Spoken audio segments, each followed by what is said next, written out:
Did you know that the average network marketer only recruits 1.9 team members in the entire life of their business? If you want more team members, and not only that, you want rock stars on your team, you'll want to download the Guide to Find Rockstar Team Members.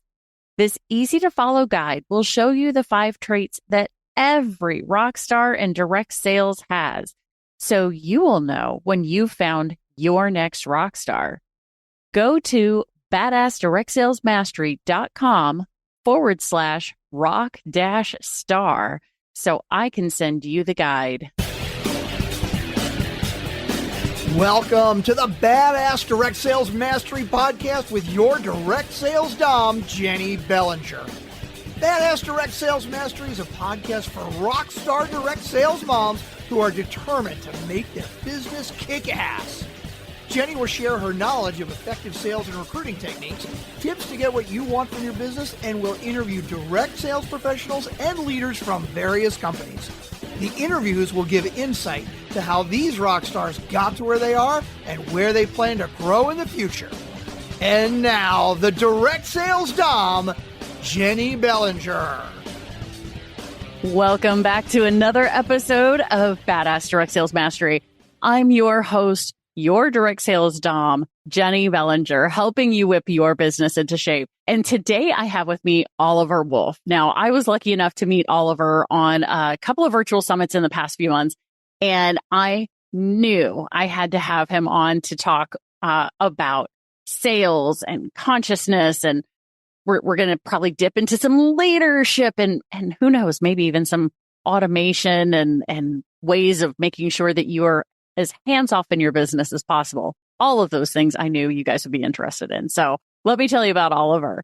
Oliver is a family-oriented entrepreneur and founder of Beyond the Peak Incorporated. He excels as a top performer in the business world with a focus on conscious sales and holistic success, mentoring hundreds of entrepreneurs in a wide array of industries towards sustainable, multi-million-dollar growth. So welcome to the show, Oliver. Thank you, Jenny, for having me. Excited to dive in. I am too. Trust me. Cause like I said, when I was looking at my calendar for this weekend, saw you were on it. I was like, yes. And then this morning I was like, and today's the day I get to talk to Oliver. So let's dive in. Let's share with everybody how you got into this realm of sales and especially doing conscious sales. So give us your in a nutshell history. Yeah, let's see. I mean, there's the classic thing, right? That like everything is sales, right? It's every conversation, every time you're having an engagement about something, at the end of the day, you're selling something. So it's like my story of sales is birth, but really like when it became like, oh, I'm actively learning and performing sales conversations, would probably have started mostly in my late teens kind of thing. Funny enough, it started during a time where I titled that time of my life being purposeless and then transferred into purposeful, which was in like the late teens, like 1920. And so during the time of purposeless, where I really didn't know what I was doing, I was just going through the motions of things, like going to school, getting the education, really no direction of anything of that nature. I got incredibly bored, no clarity, no vision, no direction. And so typically what happens in that kind of a world is you end up in the party scene and the alcohol scene and all that kind of stuff. And so for me, what it ultimately resulted in as it relates to sales is I ended up becoming a drug dealer. And so, and wow. And at that time, and I'm very transparent with this, I've mentioned this many times because it's an important part of my personal story. And I became quote unquote successful considering the context. And sales was a huge part of that, obviously, right? And so how it's transformed from what could definitely be considered unconscious as it relates to the product I was selling is not exactly a legal thing. It went from not too much, but at the end of the day, and this is the realization and that transformed me from purposeless to purposeful, was this idea that if I keep going down this path, I'm either going to have an early grave or end up in prison. That's just the inevitable reality.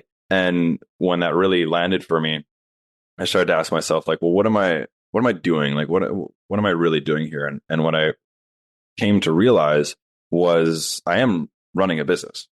I have a product, I have employees, I have suppliers, I have supply chain, I have clients, I have customer satisfaction, like all these things. I am running these things. And so like, is there a way to do this legally? And this is like, again, in my teens, so not exactly the most sensical time. But it did lead me down the path of like, okay, wait, like, yeah, there probably is. And it's when that's what introduced me to business. And I think sales and business actually go very synonymously. I don't think I've ever met an entrepreneur who didn't have to at some point do sales. Like, right. You can't skip that, right? No. You can skip marketing in a lot of ways. You can start to sell something and then be like, hey, I need more eyeballs. I'm going to go outsource that or this, that, the other. But like, can you really skip sales entirely in your entrepreneur career? Like, hard to say. And so the only thing that comes to mind is anybody who like was born into their parents' successful company. Totally. Yeah. And there's a chance that maybe they like swept the floors, but then they maybe didn't have to do sales. But my guess, interestingly enough, most of those cases, though, if they do start in the company, they often have a role in sales because of how important it is to moving up into there. But I do agree, though, that's probably the most common place that happens. Yeah, that's the only place I could think where maybe they just inherited the company and just, the systems are already set up. I just have to keep it running. Okay, cool. But for the most part, my guess would be, and every other entrepreneur, everyone that I know has had to sell at some point. Definitely self-starters, right? Yeah. For sure. And so as I transitioned and, I ended up leaving the city that I was born in to another city and going to university there and studying and all that kind of fun stuff and really deciding to apply myself and answer the question of like, what does it mean to be the best and what does it mean to be a champion? And without going into too much detail there, we can if we want. I started to study at university, but also take on these sort of student franchises. So like one is College Pro, which is a pretty well-known organization. Another one is CUTCO. You must know CUTCO. Oh, yeah. No, definitely no CUTCO. I've interviewed plenty of CUTCO people on the show, for sure. Yeah. So CUTCO, I was a top performing sales rep. I hit, number one for many of the competitions, both as a sales rep and a sales manager, which was wild because I also did that at the same time of running a window cleaning franchise with College Pro. So again, lots of details there. Wow.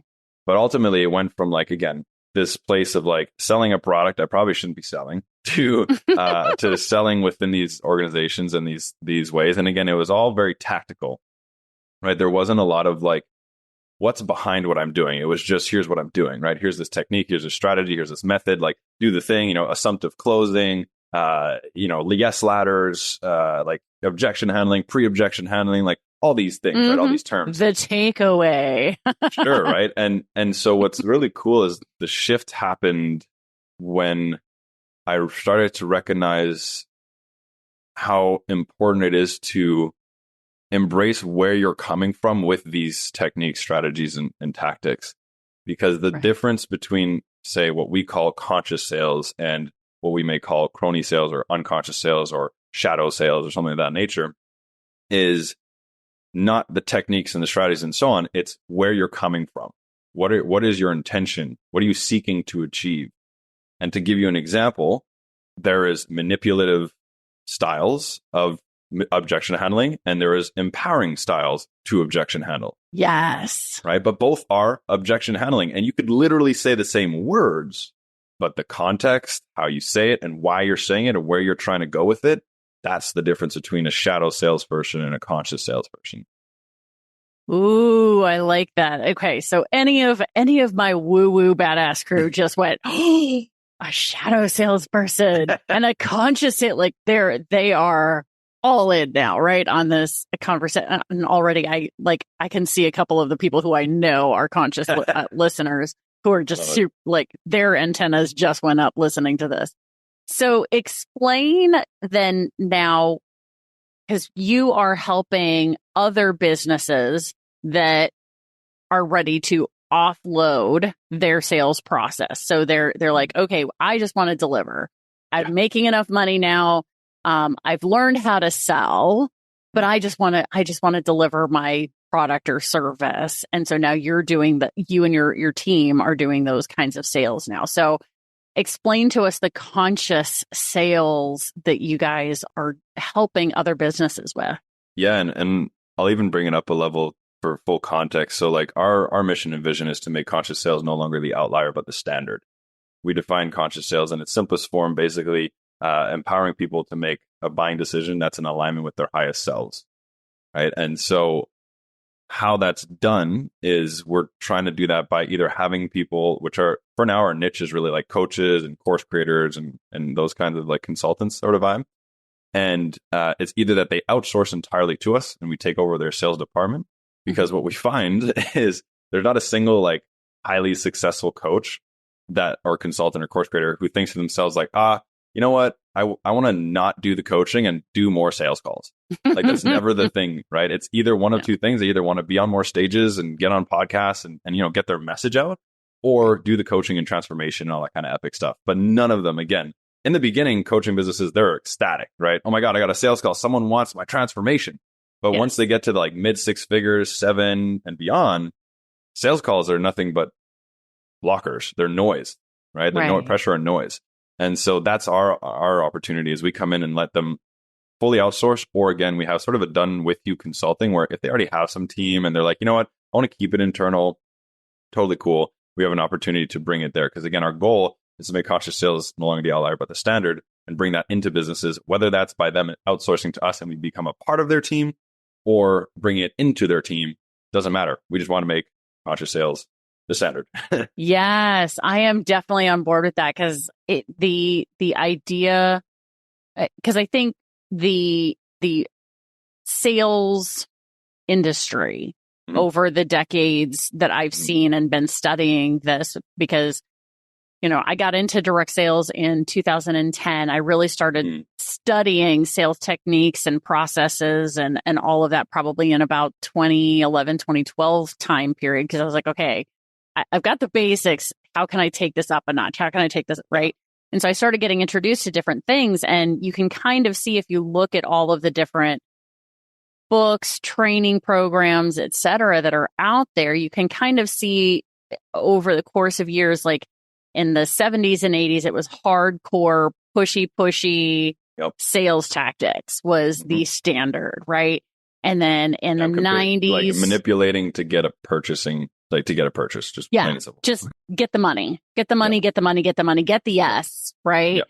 Doesn't matter if they're the right fit. Does it none of that. So then I got the sense that maybe in the mid 90s, early 2000s, it started shifting more into what's called relationship selling. So I started seeing a lot more of the relationship selling stuff. Yep. And then that has its flaw. And exactly, which I'm curious if you see the same flaw that I do on that one. And now I'm loving this, because now I'm starting to see more people like you who are talking about a conscious sale. And especially, I mean, you and I met because of Tom Matson, basically. And, you know, he talks about how the coaching industry, if, for example, many coaches are not delivering. And so, you know, it's because they brought on the wrong person in the first place, and they took somebody's money that they shouldn't have, and they don't have systems and processes set up so that they can actually deliver the product and or the outcome, and et cetera, right? So this shift towards consciousness and conscious sales, let's start with the shift from relationship selling and what we think the flaws are, and move into the conscious sales conversation, because relationship selling has been a big key of some of what I've been teaching for years. And now I'm even starting to shift more into the other ones. So let's talk relationship selling and the issues with that. Yeah. So personally, what comes up for me when it comes to relationship selling, the biggest issue that we've found, and I've found just in like being in sales so deeply, is it becomes too buddy. It becomes too like friends. And the reality is friends are terrible at selling to each other generally, right? Right. And because there's too much. So let's put it this way. Most friends don't know how to be very powerful friends. And what I mean by that is a powerful friend is someone who actually has the strength and integrity to call you out and call you forward on what is best for you, not what is most commonly what people would call a friend is like a mediocrity buddy, right? Someone who will allow you to stay in your lower self and condone it or be a part of it. Or again, other examples are when you create success, do your friends recognize, appreciate, and celebrate you? Or do they kind of pull away, maybe feel some jealousy, some kind of resistance, right? Mm-hmm. Most people, it's the latter, right? Yeah. And so similarly, if we bring that into relationship sales, which is what I found is the strategy is like become friends with them. That's like kind of ultimately what the sales strategy is, if we summarize it. Whereas conscious sales and something that kind of happened since relationship sales because of all that is what was called the challenger sale, right? And so conscious sales, I'd say again, is a little bit ahead of that, but it's an evolution from it, where challenger sale is basically, it's in the name, but it's creating enough of a relationship. If you do it well, right? It's creating enough of a relationship that you have the ability to call them forward on what's actually best for them. Right. But again, most people don't interpret challenger sales in what we ultimately make the case with conscious sales is they'll come challenging it more aggressively and more as an adversary kind of thing. Right. Whereas again, conscious sales now is you've got to build that relationship. You're still going to start with rapport. You still need to connect. You still need to be human to human and recognize that like, hey, we're here.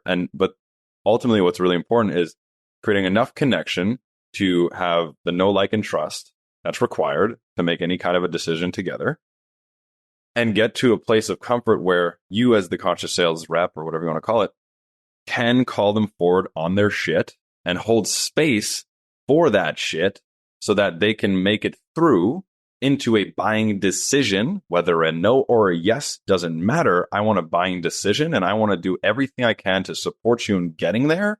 Again, no matter how uncomfortable it might be, which presupposes, and this is what's really cool, like a proper conscious salesperson, why our trainings are much less about tactics and much more about like you need to be energetically like prepared. You need to be, and our salespeople, we actually call them enrollment coaches, because so much of the sales conversation is a coaching conversation, right? Mm-hmm. You're supporting them in creating a transformational decision, because at the point where you say yes or no is a massive, I guess you could say overcoming or massive point, right? Because until then it's in between, you don't really know, but once you make that decision, again, yes or no, you've just evolved, you've just transformed, you've just created a new reality. Right. And so that's a lot of trying to put a lot of things into a little box here, but that's the thought. No, that's good, because I mean, really the point of the podcast, right? And why I wanted to bring you in front of people is to introduce people to this idea of conscious selling, because many of them are trying to do the relationship selling, which relationship selling, the misnomer on that is that you're supposed to become friends with them. Not necessarily. Build a relationship. You can have a relationship with somebody and not be friends. Yes, you may be friendly. Yes. But if you don't have the skills to transfer the relationship now into a sales conversation, and that's where there's a big gap. That's where people lose it in the relationship selling. So they make all these friends. Oh, I've made a ton of friends. Totally. Are you making sales? Nope. Yep. Right? That's a problem. So the conscious sales, I love the idea of this, because now it says, yes, you are going to build a relationship, but the purpose isn't relationship, because that's what's implied in relationship selling, is that the purpose is relationship, but it's not. Yep. So as you've been going through this process, how did you personally get introduced to conscious selling versus, what you were doing before, which is, hey, I want drugs. Cool. Right. Totally.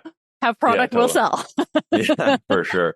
Yeah. So again, I think that it went from trainings that I got at CUTCO, trainings that I got at College Pro that were all very tactical, very simple. Again, no speaking from what's going on in the back of it, like intention, all that kind of stuff, right? And energetics. And eventually evolving into, and I really got into it. I ended up having my own one-on-one sales coaching business for a little while. Ended up really hating the solopreneur thing, but that's a different topic. But while I was a solopreneur, I like one of my is this really cool thing about me. So I don't know if your audience knows much about like EOS, traction, and Gino Wickman. They probably don't, but go Sure. ahead and talk In a about it. It's nutshell, more corporate type sales, yeah, yes? Mhm. right. Well, and so it's not actually about sales. The reason why I'm going towards this is when it comes to them, the main thing that they talk about is visionary integrator. Okay. And visionary is what most people listen to this podcast probably relate to. It's very much like the person who comes up with the ideas and has the downloads and the channeling and all the things. And then the integrator is more the person who can like take that and put it into action. He's more like the operator, the COO, the operations person, so on and so Gotcha. forth. I'm more lenient towards the integrator or operator, but I have high visionary tendencies. There's literally a test you can do for this. It's called like Rocket Fuel Visionary Integrator Test. Google that and you'll see where you stand. Okay. Most people are one or the other, and I have tendencies in both with a little bit higher in integrator.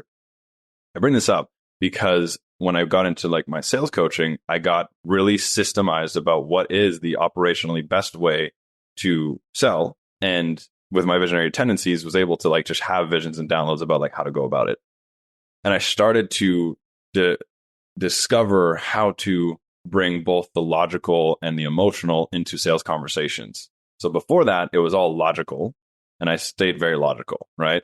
Value, benefits, all that stuff, right? Mm-hmm. Then I really started to discover emotional selling and how to recognize that ultimately all everyone ever wants is love and freedom.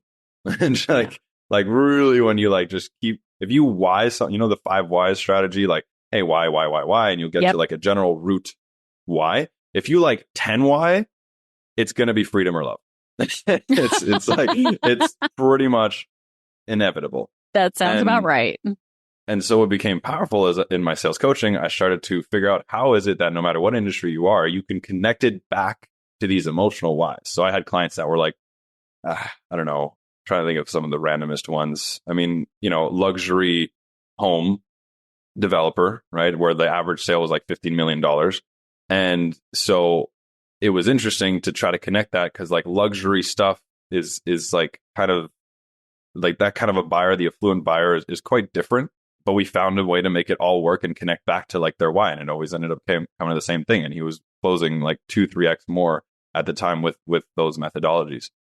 Wow. All to say, went from that to then really going into the coaching industry more and came on with someone named Preston Smiles, who's a pretty internationally well-known coach, and helped him take his business Kaboom from 250,000 to about 2.5 million. And then I think it was like 6 million the year after as operations with my co-founder of Beyond the Peak running sales.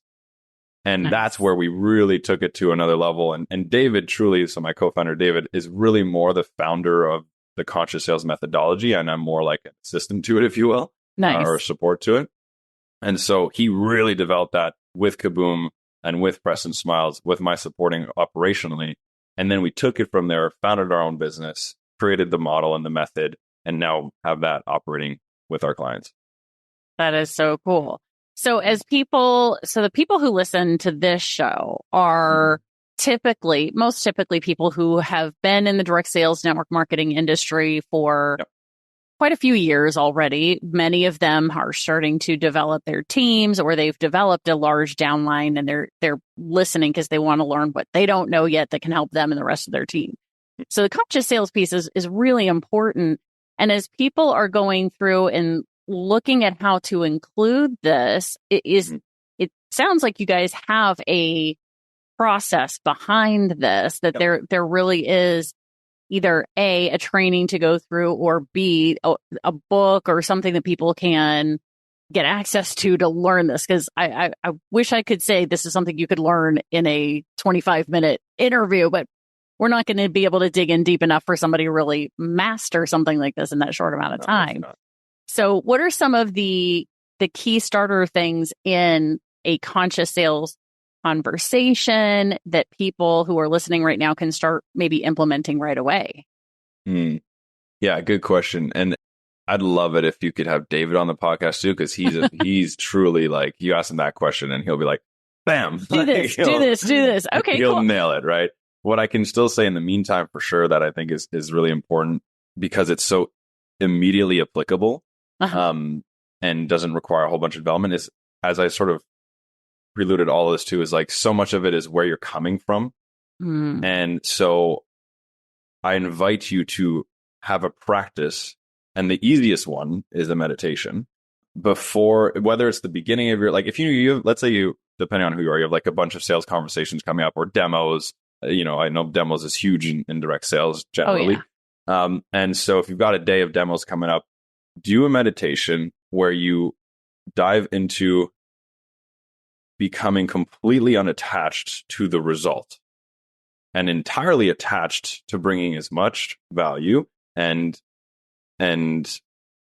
not just that though, because again, you could fall into like relational selling, but like value and supporting in what's in their best interest and creating the courage in yourself to call that forward.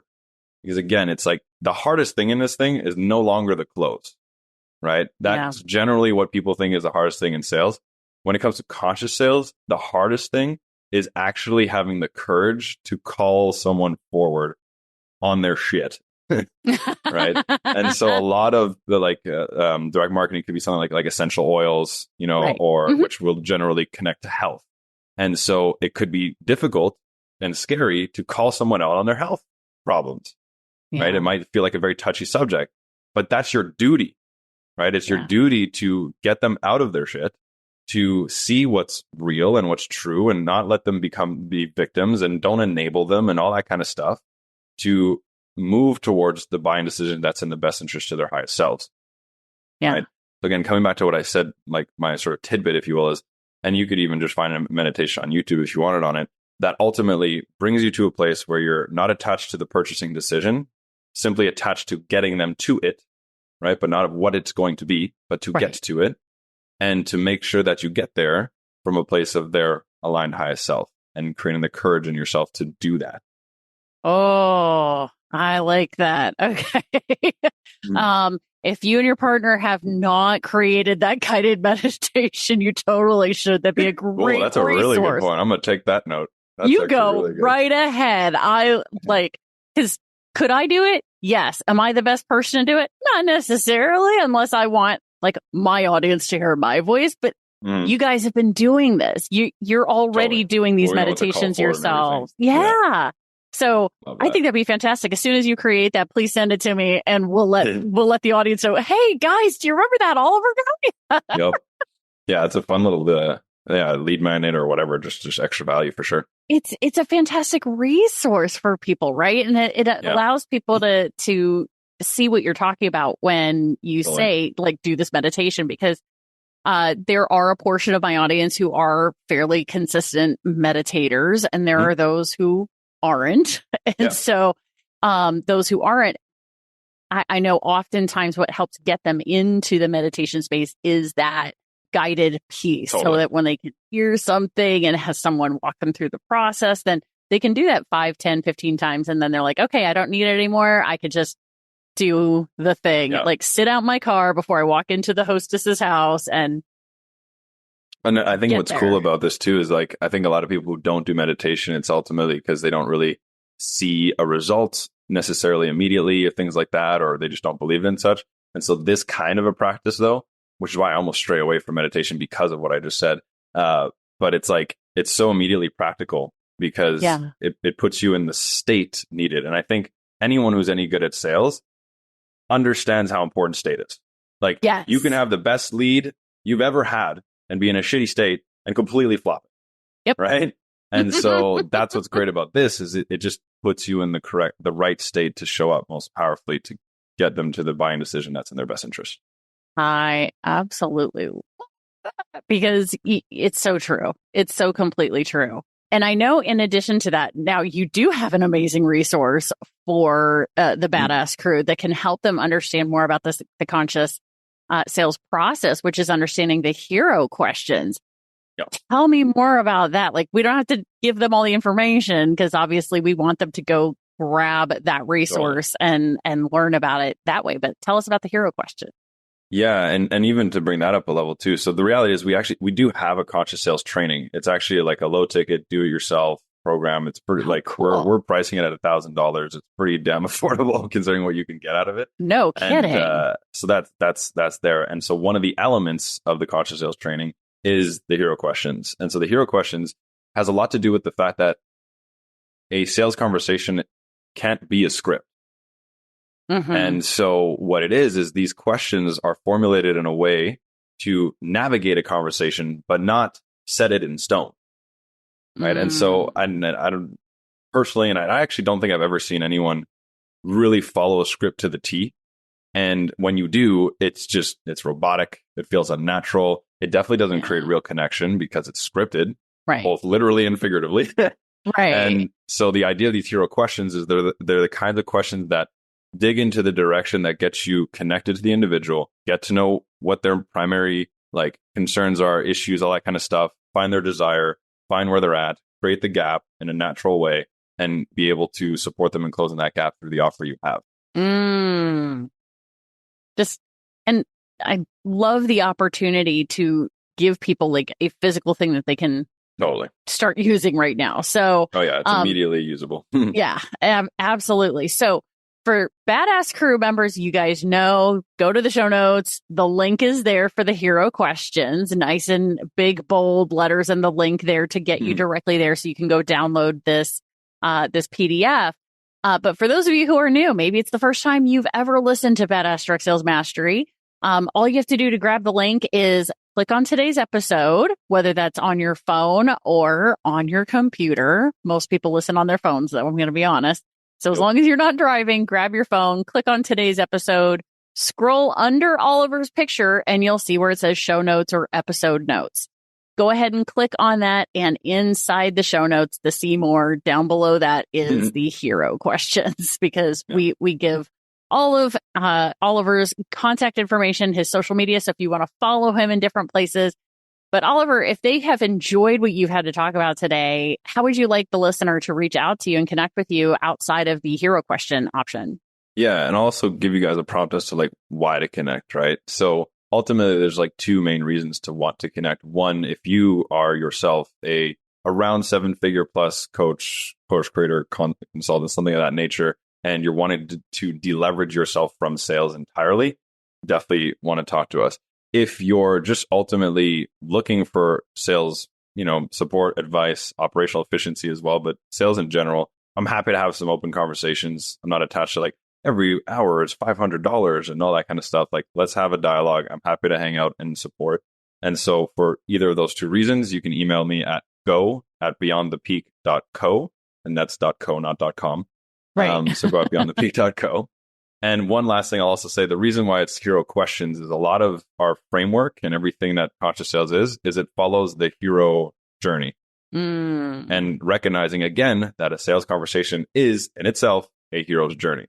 And we are the salespeople are the sage in that story.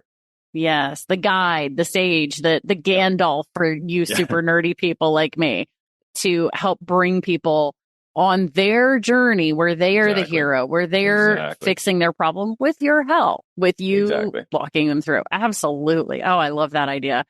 Oliver, this has been fan-freaking-tastic. Thank you so much for sharing this with my audience. Like I said, I love bringing as much value to them as possible. So this has been fantastic. So, and yes, please, I'd love to have your co-founder, David, on the show as well to dig even more into the conscious process, conscious sales process, because if that's his zone of genius, then let's go there for sure.